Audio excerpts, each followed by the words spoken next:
quickly. We don't have time to go through all 8, but I want to highlight 4. The first one, horizon scanning. We need to find ways to look out the window and do so intelligently. So if I ask you to close your eyes, always a dangerous exercise at this time of day, but close your eyes and point north. Close your eyes and point north, wherever you think north is. North. No consulting apps. All right, a lot of you aren't committing. Some have committed. If you open your eyes and look where we're pointing, I'm glad we're not going to the North Pole. We'd be in real trouble as a group. I don't know quite how you argue with that, because that's kind of like, that's actually quite clever. Here's what happens, is when we as companies, as organizations, collectively come to horizon scan to look out the window, we end up pointing in all different directions. I don't think it's important we know what the future is. No one can really tell us that. But I do think what's important when we do it collectively is that we bring a level of coherency to where we're looking and the conversations we're having. And the model I want to share with you is one that helps us with that coherency. A lot of the work I do and what I do is unpacking this model over a day or even 2 days. I'm going to go through it in about 20 minutes. TIDES is an acronym that says there are 5 key disruptors. And if you're paying attention to these 5 key disruptors and asking the right questions in each of the areas, you will pretty much be future-proof. So the 5 areas, the T, not surprisingly, stands for technology. And technology is a very broad area. You could look at sea snails that last year scientists in Britain were able to transfer memory from one sea snail to the next. And that transfer of memory is seen as the building block to one day being able to do it from one brain to the next. You could look at a drone that's already being employed in Amsterdam. When there's a medical emergency on the street, they fly the drone in. That's a real-time clock you're seeing while the emergency services are getting there. And the drone is armed with defibrillators. It's connected to medical practitioners who talk the people on the spot through what they need to do to save a life. Or you look at implants. 3,000 people in Sweden agreed to have an implant put into them that can monitor various things, give them access. So rudimentary understanding and first step towards technology that becomes embedded. Technology used to be out there, then it became wearable technology. This ring I've got is a curve ring. It means it's a payment ring. So when I go to a checkpoint, instead of pulling out a credit card, I can just put my hand there. It's wearable technology. It works exactly the same as a credit card. And then the next level is implanted technology. You could look at a voice lab. I go to Russia, so I think, gee, it would be cool to speak Russian. The only Russian I know is Privyet Kaktala, which I believe and I hope means hello, how are you? But I think it would be useful to speak Russian. So I go to a lab and they put a chip in my brain that gives me instant access to the Russian language. The cognitive scientists are working out what part of the brain controls linguistics. We can learn how to augment the brain in the same way that we've augmented physically. Think about the impact of brain technology being augmented. In other words, being able to acquire knowledge that we haven't yet learned. Or you could look at genetics and the debate around CRISPR, the ability to go and alter genetics. Genetic mapping has very quickly moved to genetic editing. And where that will go, who knows? I remember when Chris Barnard did the first world heart transplant, there was a large part of the world community who were uncomfortable with the notion of transplanting a heart, given the symbolic significance of the heart.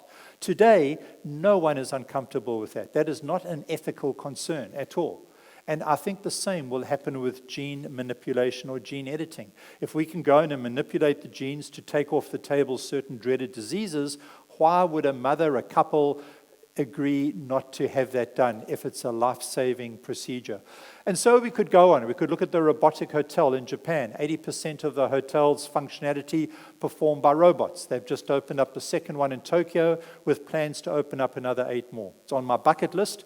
I'll be in Tokyo later this year, but I'm definitely not going to stay there because right now it gets lousy reviews on TripAdvisor. I'm waiting for them to go up. Or we could look at blockchain. I was in Singapore a few weeks ago looking with a group of insolvency lawyers and judges around the impact of blockchain on their profession, because blockchain is going to affect anything which involves a contract. And so we could go on and on. Technologies, some of which are already up and running, that will have dramatic impact on how we live and how we work. You could look at the amount of information. Every single day, the fastest processor in the world sits in China. It's Tahini 2. It can process 750 million trillion calculations per per second. That's quick. The amount of bytes of data every day produced, 2.5 quintillion. That's 2.5 with 18 zeros behind it. So I said to some smart friends I've got, give me some analogies. No one can comprehend a number with 2.5 with 18 zeros. Give me something that we can hang our hats on. So one friend wrote back, I haven't fact-checked any of these, but I do trust the sources. One friend wrote back and said that is 4 times the amounts of grains of sand on planet Earth. Another said if you monetarize that, it would mean if you had $2.5 quintillion, you would be able to give every single person on planet Earth, rounded off to 7 billion people, you'd be able to give every single person $329 million US. I can see this is having no real impact on you. So let me put it in terminology that you understand, beer consumption. If you had 2.5 quintillion pints of beer, it would mean that it would take the entire Earth's population, including the Australians, 6 million years to drink. It's a big number. This is why the machines win at the end of the day. And we need to understand this and understand the technologies that are making roads into this. In leaving technology, let me just say this. Technology is not the beginning and end of everything. Emma. Huh? Emma. Emma. Emma. Emma. Emma.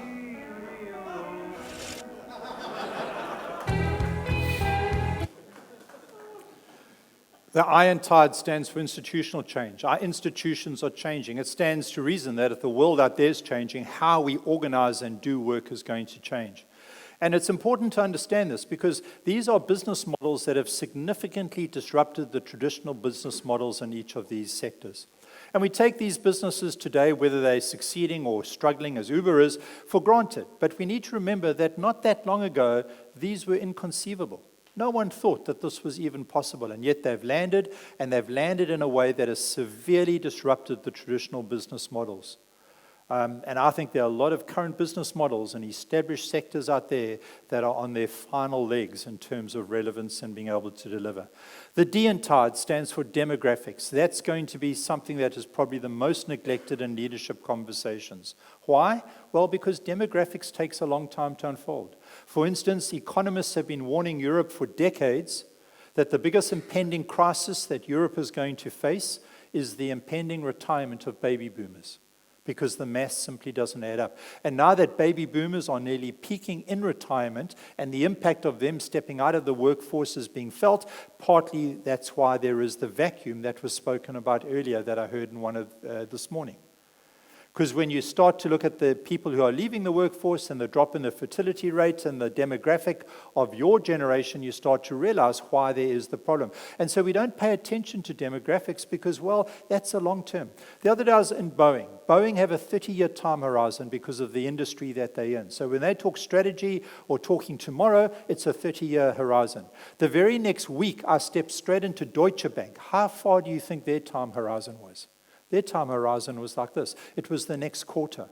And Deutsche Bank's time horizon is far more indicative of the average business speak and think around time horizons and demographics. So one of the demographics I wanted to highlight was the shift to the east.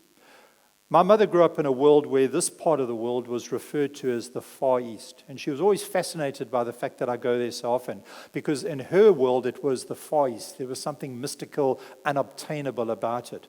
And I go there frequently. And she'd always say to me, when are you going back to the Far East? And every time she said Far East, I corrected her. I said, Mom, it's not the Far East, it's the Near East.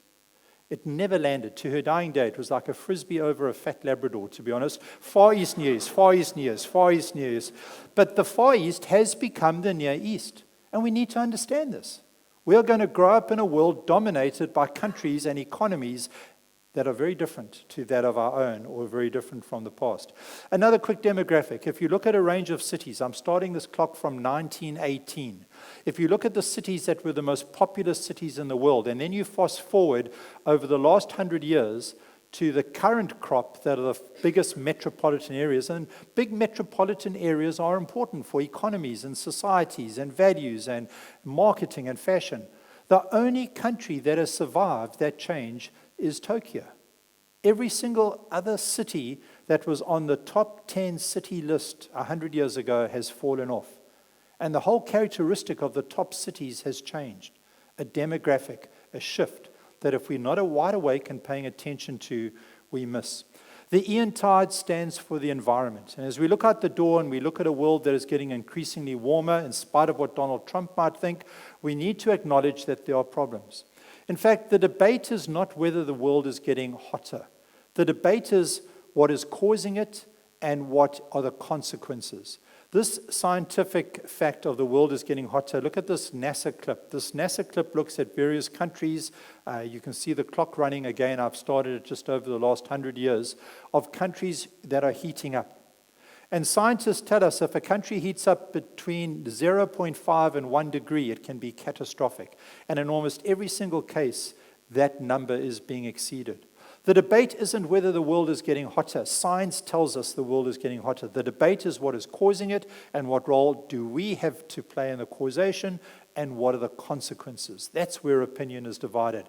But we are living in a world where there are some very real issues happening. The Tide stands for shifting societal values. And values are important to pay attention to because values drive behavior. So when we encounter behavior that is unlike our behavior in people older or younger than us, a way to understand or decode that is to dig a bit deeper and say, well, what are the values that are driving that behavior? So Peter Drucker put it that way, and it makes sense and we understand it. But a far better way of expressing the same sentiment is what Douglas Adams did in Hitchhiker's Guide to the Galaxy. Douglas Adams put it this way: you young, for most of you in the room, starting out at the beginning of your career. And you might look at a statement like this and say, well, I can't really relate to this, but believe me, as the years tick by, you will start to relate to it. We have to be determined to be lifelong learners, to never fall into the trap or to avoid the trap as far as possible of getting beyond a certain age and then we become fixed in the way we see the world and understand the world and the way we behave in the world. And believe me, the older you get, the harder this becomes at every single level. So if you take these important words, when you think about your projects that you're involved in, the companies that you're engaged with, these are important words internally and externally. Internally to any company and externally with their clients or customers. And I want to suggest that based on different generations, every single one of these words will mean an entirely different thing depending on the age of the person that you're speaking to. How a person of my generation collaborates or interacts is fundamentally different to how a 24-year-old will do those same things. Same word, totally different meanings. And this is what we need to get our heads and hearts around and having better conversations about what do these things mean. Because depending on who you're speaking to, these things will mean completely different things. So there's the Tides model. In probably less than 20 minutes, normally something that we spend a whole day on. But it's worth giving it to you because it's a framework to do the important skill set building of horizon scanning. There are lots of different frameworks you can use, but we need to be looking out the window and we need to be paying attention in a coherent way to what is changing and why. A tool that would help us do that is this tool of getting on the balcony. In other words, stepping back off the dance floor and getting on the balcony. Most executives that I work with are spending too much time on the dance floor. Why? Because that's what they're comfortable doing. That's what they're good at doing. That's what got them into the leadership positions that they are in. They were the best dancers, and that got noticed and promoted. And so they get into leadership, and rather than step back and get on the balcony from which you can see the entire sweep of the dance floor, they stay on the dance floor. Now, the problem with being on the dance floor in a world of change is that you can't see the change that is happening on the periphery of the dance floor. Your view is limited to your immediate surroundings. And when you're on the balcony, you can see the broad sweep of change. Now, I'm not saying a leader should always only be on the balcony. There are times when leaders do need to get on the dance floor, but the balance is all wrong. And the reason why a lot of companies are missing the future today at an executive strategic decision-making level is not because they're not smart people, not because they haven't been successful. They are smart and they have been successful. It's because they're not spending enough time on the dance floor having these kind of conversations. Adaptive intelligence is perhaps one of the key skills that you would need to learn. If you're a parent today, you will need to teach your kids how to be adaptive. Research shows that they're probably going to need to reinvent themselves merely from a career point of view 3 or 4 times during their working life.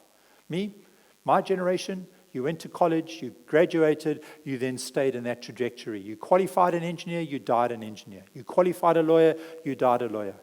I was working with the Kairos Institute in Stockholm, who researched generational theory in Europe, and they told me that by the age of 30, 72% of graduates are no longer working in the field in which they qualified. Graduates, that drives parents crazy. You need to know that, because parents have invested in your qualification. You qualify, parents think my job is done, and then at 30 you're homeless and you're back living at home. That's not a good thing. But adaptability is what we need to understand. And if I was a parent of a young child today, I would be working very hard at understanding how I equip him or her to be adaptive in their approach